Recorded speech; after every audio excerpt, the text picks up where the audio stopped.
Senator Padilla. Thank you, Mr. Chair. Ms. Young.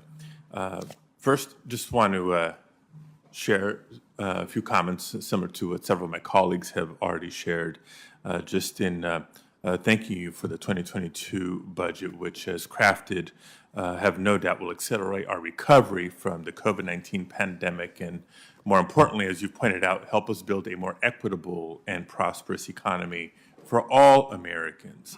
I believe the president is rightfully rejecting the failed theory of trickle-down economics and instead making strategic investments to help families enter and stay in the middle class. So with all due respect to some of my colleagues' newfound concern about deficits and debt, I know that this proposal meets this moment to rebuild our nation's infrastructure, combat climate change, create millions of good-paying jobs, reduce income and wealth inequality, expand access to child care, redress systemic inequities, and so much more.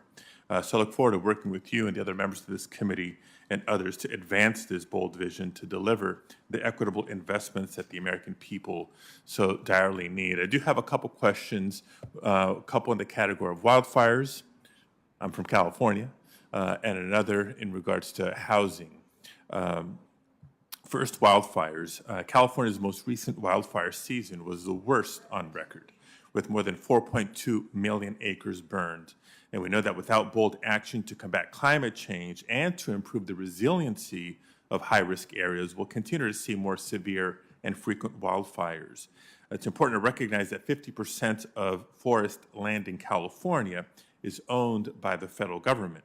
So wildland fire management in California is indeed a federal issue. Unfortunately, we've seen decades of underinvestment by the federal government.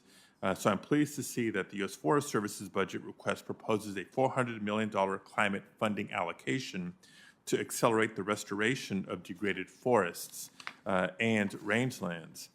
In total, the U.S. Forest Service proposes an increase of $170 million for wildland fire management and $80 million for its wildfire suppression operations fund. Director Young, simple yes, no question.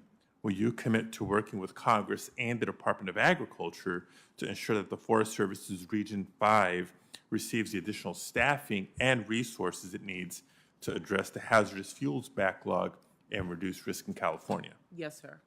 All right.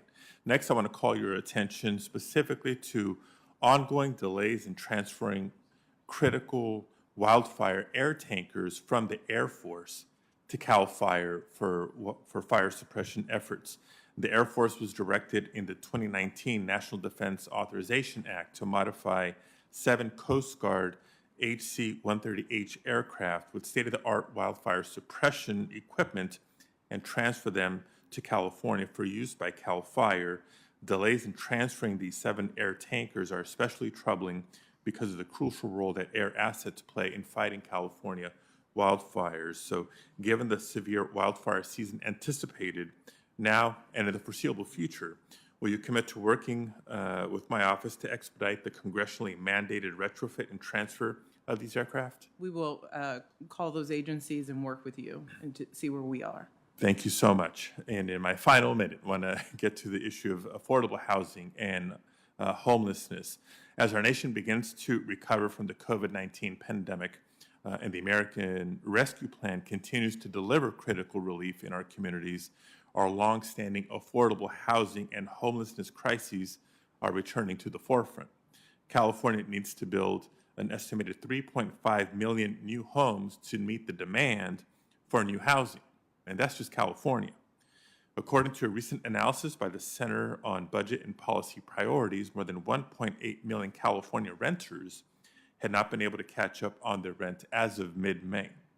And the lack of affordable housing and rising rents are pushing more and more people into homelessness.